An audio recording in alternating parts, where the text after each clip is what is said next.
On the third day a wedding took place at Cana in Galilee. Jesus' mother was there. And Jesus and his disciples had also been invited to the wedding. When the wine was gone, Jesus' mother said to him, "They have no more wine."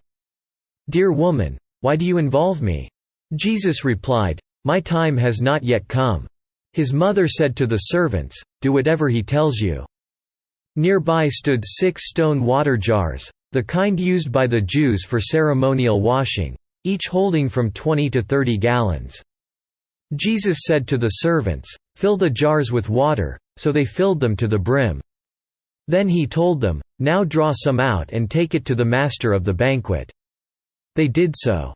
And the master of the banquet tasted the water that had been turned into wine.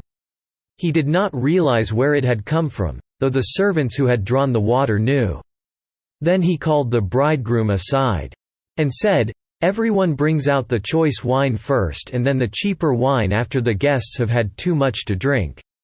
But you have saved the best till now."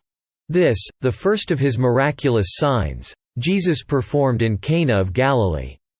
He thus revealed his glory, and his disciples put their faith in him. After this he went down to Capernaum with his mother and brothers and his disciples. There they stayed for a few days. When it was almost time for the Jewish Passover, Jesus went up to Jerusalem. In the temple courts he found men selling cattle, sheep and doves, and others sitting at tables exchanging money. So he made a whip out of cords, and drove all from the temple area.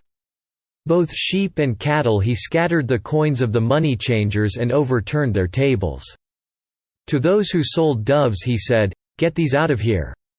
How dare you turn my Father's house into a market?" His disciples remembered that it is written, "Zeal for your house will consume me." Then the Jews demanded of him, "What miraculous sign can you show us to prove your authority to do all this?" Jesus answered them, "Destroy this temple, and I will raise it again in 3 days."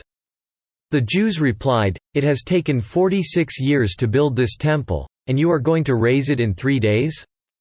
But the temple he had spoken of was his body. After he was raised from the dead, his disciples recalled what he had said.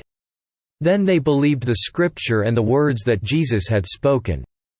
Now while he was in Jerusalem at the Passover feast, many people saw the miraculous signs he was doing and believed in his name. But Jesus would not entrust himself to them, for he knew all men. He did not need man's testimony about man, for he knew what was in a man.